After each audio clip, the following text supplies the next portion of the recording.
રાજકોટમાં શીતલ પાર્ક નજીક આવેલ જૈન વિઝન ગ્રાઉન્ડમાં ચુવાડિયા કોળી ઠાકોર સમાજ દ્વારા તારીખ 15 ઓક્ટોબરને મંગળવારના રોજ બાય બાય નવરાત્રીનું ભવ્ય આયોજન કરવામાં આવ્યું છે। છેલ્લા 11 વર્ષથી ચુવાડિયા કોળી ઠાકોર સમાજ દ્વારા દીકરા દીકરીઓ માટે દાંડિયા રાસનું આયોજન કરવામાં આવે છે। નામાંકિત કલાકારો ખેલૈયાઓને ગરબે ઘુમાવશે। વિજેતા થનાર ખેલાડીઓને લાખોના ઇનામ આપવામાં આવશે। સીસીટીવી બાઉન્સર અને સિક્યોરિટી દ્વારા ગ્રાઉન્ડ પર દેખરેખ રાખવામાં આવશે। આ અંગે વધુ વિગત અબ તક મીડિયા હાઉસની મુલાકાતે આવેલા ચુવાડિયા કોળી ઠાકોર સમાજના આયોજકો દ્વારા પૂરી પાડવામાં આવી હતી। હરેશ બી પરસોંડા એડવોકેટ। દર વર્ષે અમે અમારા સમાજના ભાઈઓ બહેનો માટે એક દાંડિયા રસનું આયોજન કરીએ છીએ। વન ડે 12 વર્ષથી અમે આયોજન કરીએ છીએ, 13મા વર્ષમાં છે। અને સૌપ્રથમ વખત રાજકોટમાં કોળી સમાજમાં સૌપ્રથમ વખત દાંડિયા રસની શરૂઆત અમારા ગ્રુપ દ્વારા કરવામાં આવેલી છે અને સ્પંદન રાસોત્સવ અમારા ગ્રુપનું નામ છે।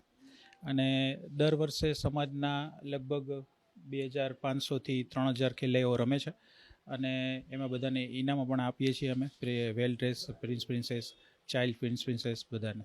અને ખાસ કરીને સમાજના આગેવાનો અને રાજકીય આગેવાનો અને અમારા જે યુવાન જે લોકો આયોજન કરે છે એની ટીમ, એ બધા લોકો દર વર્ષે હાજર રહી અને આ કાર્યક્રમને સફળ બનાવે છે। અને કાર્યક્રમનો મુખ્ય ઉદ્દેશ એવો છે કે સમાજમાં એકતા જળવાય, લોકો સાથે મળે અને વર્ષ દરમિયાન એક વખતના કાર્યક્રમની અંદર બધા એકબીજાના ફેમિલી સાથે પધારે, જેથી કરીને એક બોન્ડિંગ વધે એટલા માટે। આમ તો અમે પ્રોફેશનલ નથી કરતા, ટોકન દર 100 રૂપિયા રાખીએ છીએ એટલા માટે કે બધા જે ખર્ચ હોય છે એ ડિસ્ટ્રીબ્યુટ કરવા માટે। બાકી પ્રોફેશનલ અમારું નથી હોતું, ફક્ત સમાજ માટેનું આયોજન હોય છે।